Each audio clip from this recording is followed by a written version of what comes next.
Gentlemen, now today I wanted to talk to you about something really, really important. Now, a lot of us have seen what's currently happening in the workplace, in social spheres, with men increasingly falling behind. And the reason that so few men are in university is because so few men are doing well. Well, so few boys who are yet to become men are doing well in school. Why are they not doing well in school? I'm about to investigate that. And before I go on, I just wanted to say a massive thank you to all of you guys who have chipped in on PayPal and Patreon and by other methods in the last couple of days. I can't tell you how much I appreciate it. And I've dropped a couple of killer videos over the last few days. For those of you that want access to my raw, uncut, and no holds barred videos, really getting into the ginger rage and saying whatever the fuck I feel like, head on over to patreon.com/SydneyMGTOW and pledge $1 a month or more so that you can get access to that. Boys left to fail at school because attempts to help them earn wrath of feminists, says ex-UCAS chief. Now, just before I get into this also, this is written by Camilla Turner, who is an education editor, the ex-chief of UCAS. What's UCAS, you ask me? UCAS is essentially the Universities and Colleges Admission Service. It's a UK-based organization, and the role of those people are to oversee the application process for British universities. So this woman is quite well connected in the universities. UCAS connects people to university post-uni studies, including teacher training, apprenticeships, and internships. So they're a pretty integral part of the education system. And this is the ex-chief of that particular body writing this article. So don't shoot the messenger, right? To all of you YouTube censors. All right, I'm just here reading what I've seen. Britain's education system is failing to tackle the astonishing underperformance of boys as feminists have made the topic taboo. The former head of the University Admissions Service has warned. Mary Kernock-Cook, who was chief executive of UCAS until last year, said the fact that boys are falling behind in education is a national scandal.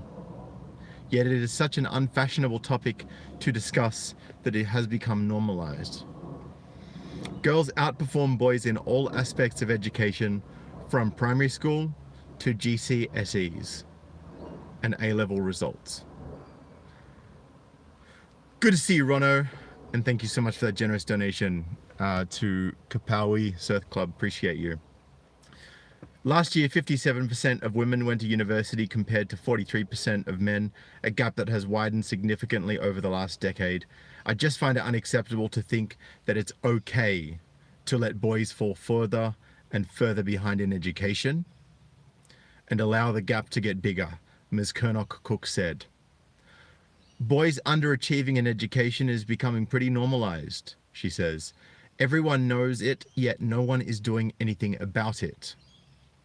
She said that other disparities in education, such as the gulf between rich and poor children, are narrowing, but the gap between boys and girls is getting wider. In about 10 years' time, the gap between boys and girls will be worse than rich and poor. That's astonishing, really. Ms. Kernock-Cook said that the debate about gender equality tends to be dominated by issues such as the gender pay gap and the glass ceiling. But those are work issues, not education issues, she said. Totally agree with Ms. Kernock-Cook on that. She's on the money. Quite often, initiatives to support men do meet derision from feminists. Right? Again, this is her words, not mine. When attempts are made to address men's issues, they are ridiculed and are met with the wrath of feminist and gender equality groups, she said. Last month, the only university in the UK with a men's officer, right, out of all of the hundreds and possible, I don't know how many unis are in the UK, but it would be in the hundreds, if not the thousands. The only university in the UK with a men's officer scrapped the role after the candidate withdrew due to harassment. James Knight was the only candidate to put his name forward to be men's officer at the University of the West of England, and said he wanted to highlight male mental health issues. However, the National Union of Student Officers began a campaign against the role, and he pulled out after claiming he was harassed. The university said the post was suspended pending review. Ms. Kernock Cook praised the new higher education regulator for starting to highlight the underrepresentation of white working class boys at university by listing them as a target group for outreach activities. But it's too late to say. You have to admit more white boys to university.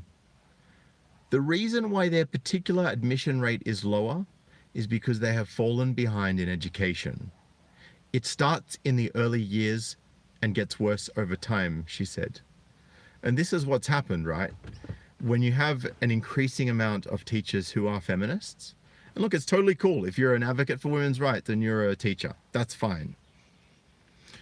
But when you start to push the interests of young girls and suppress the interests of young boys in the name of equality, when you're actually doing the exact opposite of making things equal, that's where the issue really is. Thank you so much to Trey Miles for that $10 donation. He says, I always enjoy your show, brother. Appreciate you, man.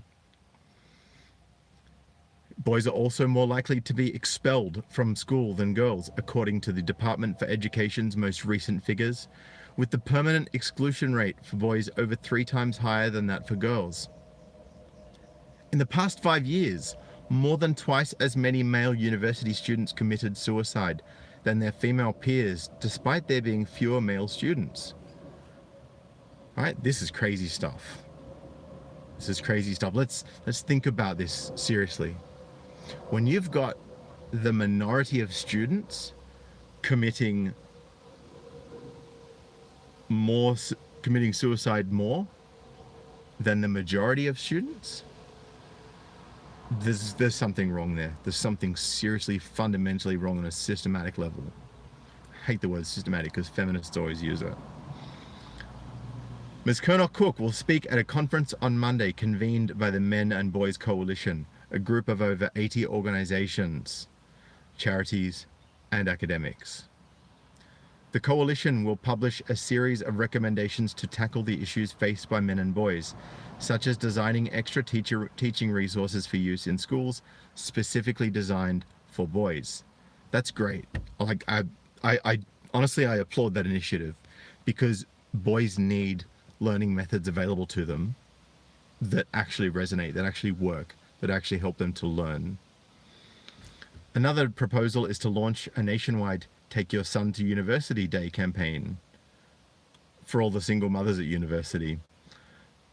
That way, let's start that again. Another proposal is to launch a nationwide Take Your Son to University Day campaign modeled on the Take Your Daughter to Work Day that was launched in the early 1990s as a way to inform girls about career options.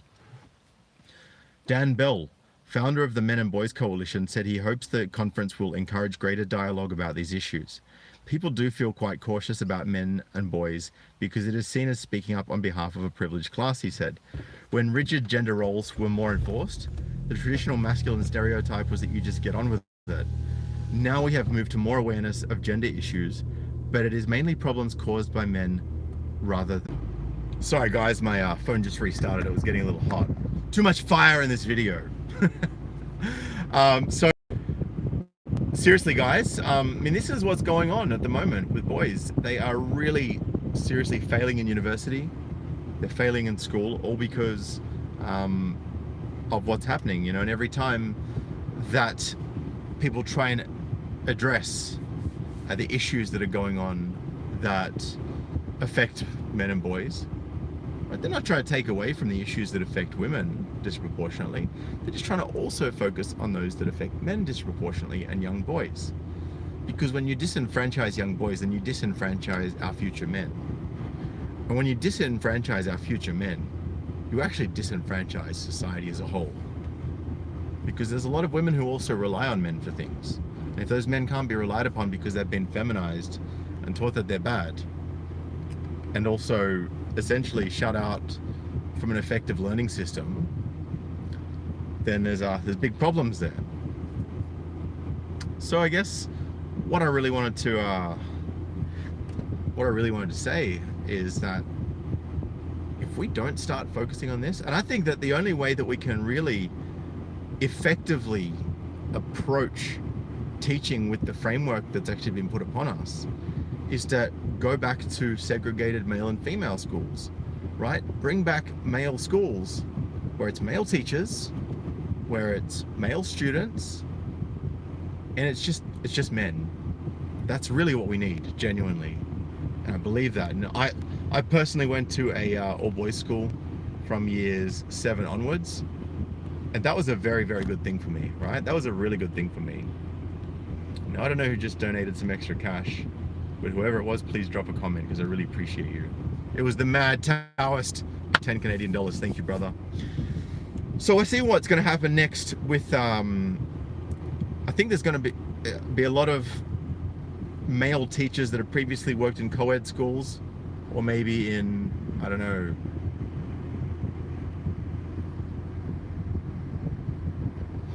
be a lot of teachers that have previously worked in co-ed schools that now don't want to work in them because they're afraid of, you know, a girl who didn't get the mark that she wanted or thought she deserved, even though she didn't work for it, accusing them of sexual harassment. We've seen it countless times. And I'm not saying it happens with every single female student, but unfortunately it happens with enough to make it a really, really scary proposition to be a male teacher that actually says no. Right? Even Tony V went to an all-boys school, but it was full of female teachers. How does that even work? How do you expect that to work when you've got female teachers who understand how females learn, teaching male students that don't learn the same way as the female teachers do? So I really think that male teachers need to start coming into the male schools, and the male schools need to start getting rid of the female teachers.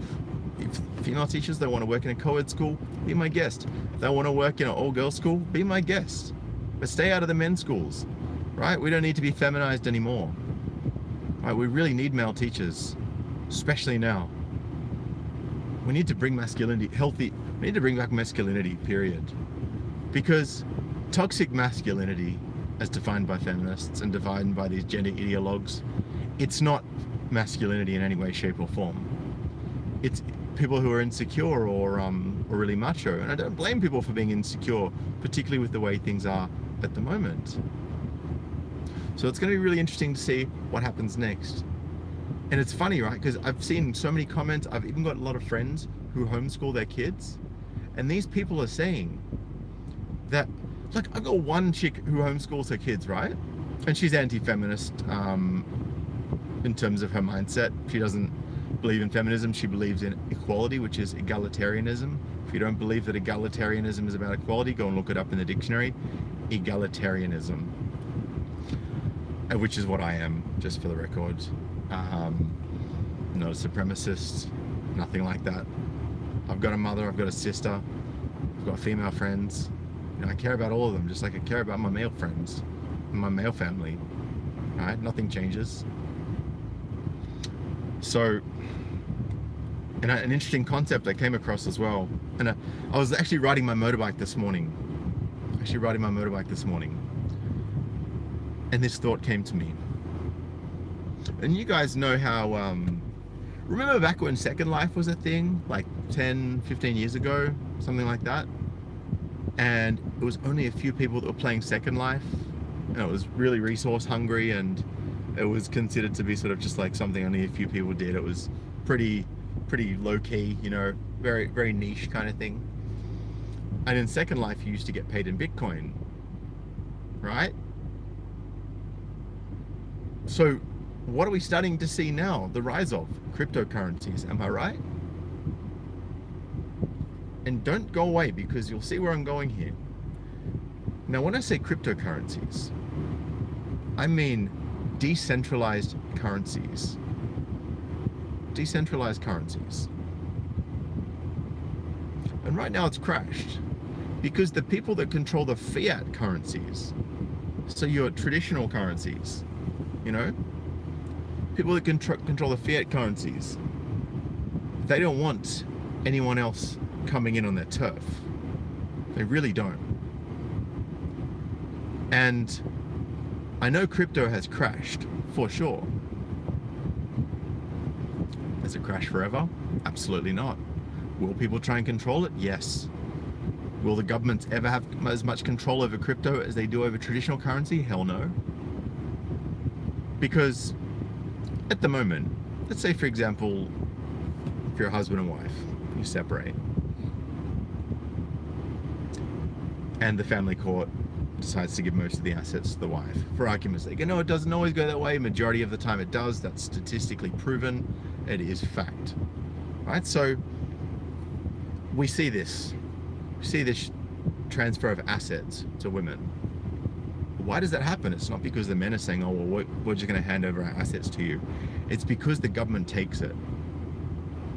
When crypto started out, everyone's like, oh, crypto's just a scam. You know, crypto's bullshit. You know, crypto's just fake money. Right? It's no more fake than the no more fake than the numbers you see on your screen and your internet banking. Because that money can be taken away from you at any moment. If you're accused of being involved in organized crime, they can freeze your bank accounts. You have $10 million, you've worked your entire life, you've built a massive business, legitimately, they can freeze your assets. They can take your assets, they can steal it from you. There was a point at which the Australian government was actually taking the money from any bank accounts that had been inactive for more than a certain amount of time and putting it into the Federal Reserve. Even bank accounts that parents had put money in for their kids were being emptied into the government coffers. Now, I'm very lucky that I had an amazing father, but he's quite blue pill. He's starting to realize what's really been going on after I've been talking to him about a lot of stuff. And my father was really an incredible role model for me on resilience and upon self-reflection. There was one time I was blaming everyone for my own, for getting teased at school, right? Because I was the clown and, you know, I was the fat kid. And my dad said to me, he goes, does anyone else get teased at school or is it just you? And I said, no, it's just me. My dad said, well, son, if it's only you that's getting teased, then maybe you're the problem. And he was right. He was 100% right. And that was the beginning of my journey of self-reflection. Of course, it's been accelerated since I took the red pill, but it's just fascinating to see these things, right? So I was lucky I had a good dad, and I'm going to be giving him a call as part of International Men's Day today to thank him like I did last year. But I really see feminism as the social fiat currency, right? Because it's the mainstream, it's the accepted, it's the norm, it's what everyone thinks they have to comply to. Remember, for those of you who are at school in Australia, you know, I mean, I'm 38 now, so especially those of you who are around about that age from Australia, what would happen is the Commonwealth Bank would go to every single school, every single primary school, and they'd send out like little delegates, and they'd give all the kids these things called Dolomite accounts, and they had like the little deposit book, and they had these cute little alien things on the front called Dolomites. And it's like, oh, look at the Dolomites, it's so cool. Oh, I'll deposit my $1, $2. So they would actually get people into the Commonwealth Bank before anything else. Right, so before you know it, the Commonwealth Bank has already captured this market. It's what feminism's doing by using the mainstream media. That's exactly what's happening by feminism using the mainstream media to push their point of view. And everyone's got a point of view, and I totally respect everyone's right to a point of view. Doesn't mean that everyone's going to agree with your point of view, though. So, yeah, I think that crypto is really the, you know, men going their own way and men walking away from their plantation and men saying no to handing over their wealth to women by diversifying where they've actually got their money stored. Gold and silver, I think, are great options. I know someone mentioned that before. That's absolutely right. So by diversifying our assets and actually putting them in different places that are less touchable, that are more hidden, that's essentially protecting ourselves. And I think it's very important as a human being to protect yourself regardless of your gender, regardless of which of the two genders you are. Know what I'm saying? So this is where we're at, guys. We are the cryptocurrency of society. We are the visible minority that are actually going to rise up and become the mainstream. We need to red pill our boys. In fact, I actually saw, God, I wish I had actually sent it over to this phone, but I saw this thing today, and it was saying something along the lines of, before you start to hate your father for being around, make sure you find out exactly why it is that he wasn't around. Who knows, your loving mother might be the mother that prevented you from having a relationship with your father. Because it happens. I'm not saying it always happens with every woman, but it happens with a lot, particularly where there's a strong financial incentive to do so. And look, I know this is going to be a bit of a controversial statement, some of you guys, but I actually don't blame women for taking advantage of the system. I blame the system for enabling that behavior. Right? It's just human nature to take advantage of things when you see it. It's like,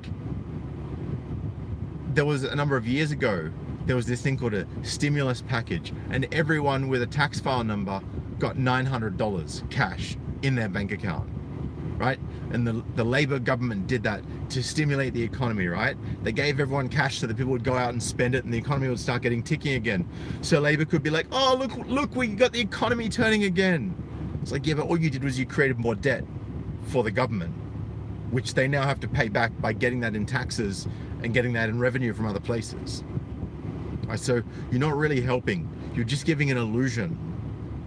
Right? And this is what life is. The media, the governments, it's smoke and mirrors, it's illusions all around us. Question everything, guys. I used to hear people talking about stuff like this, and I'd be like, oh, fucking conspiracy theory guy. Oh, this guy doesn't know what he's talking about. He's just a loony. I was like, the more and more I learn about what's going on, the more I'm like, holy shit. I did not know about this. Right? And there's certain people that are the puppeteers. They're the marionette holders for the majority. These people are the elites. Right? And for example, I don't know. And look, we know that the majority of wealth in the world is controlled by Jewish bankers. And look, just for the record, right? I'm not about to go on an anti-Semite rant at all. In fact, quite the opposite. And I'll tell you what I mean by that. The Jewish bankers that actually control the economy, these guys are incredible businessmen, right? They are shrewd. They are switched on. They're highly intelligent, highly driven, highly motivated, right? And the financial results that come from that level of motivation and intelligence and self-education are evident, right? So feminist lobby groups and people that are pushing this gender equality agenda that's not necessarily equal, that is, in my view, quite often one-sided, and I've seen the evidence of this. They are the Jewish bankers of the social world. They are the Jewish bankers of the gender wars. They're very switched on. They're very intelligent.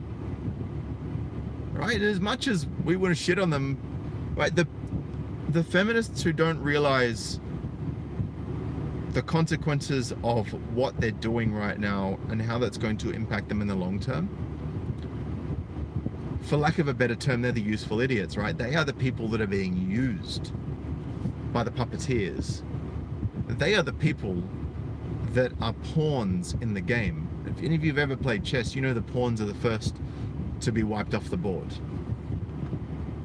Right? They are the front line. If any of you ever saw the South Park movie, you would have seen that the government proposed Operation Human Shield, putting all the black guys at the front line so they could all get shot first until the enemy ran out of ammunition, and then it was everyone else. Right? So when we actually see what's going on, these women are literally the people being put on the front line to be shot dead until everyone's out of ammunition. And then the real attackers come from behind and launch. It's exactly what's happening. And I saw today that globally, the fertility rate is below replacement level officially. So the population of the world is going to start to dwindle. But the problem is, the people with the highest reproduction rates are the people that are least culturally compatible with this country. They are the most patriarchal countries in the world. They are the most patriarchal cultures that the world has ever seen. That is why some of them have fertility rates of over 7. Right? You think any woman in their right mind would want 7 kids on average?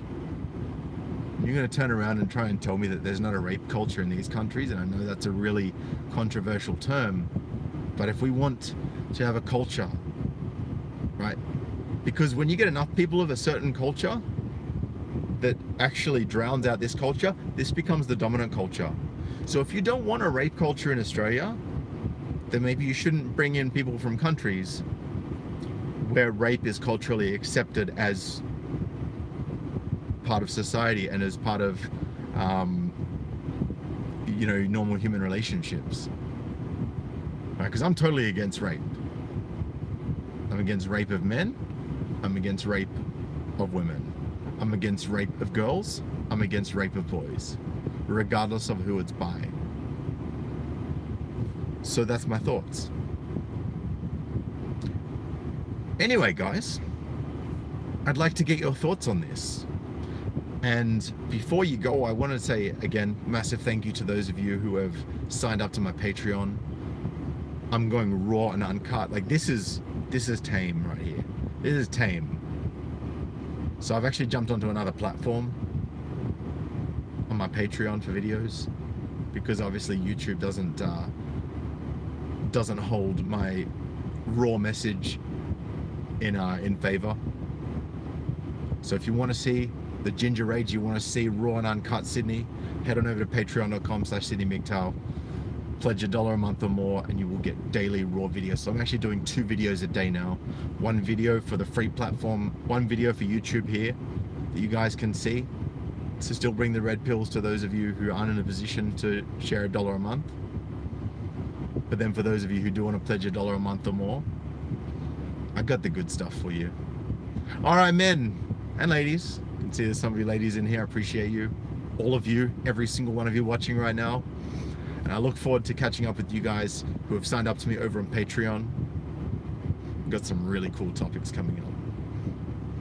All right, everybody, if you want to donate just a once-off to PayPal, feel free to do so in the description below. If you want to share this article with others, feel free to do so. That's in the description below. If you want to share this video with others, feel free to do so in the description below. I appreciate you all. Peace.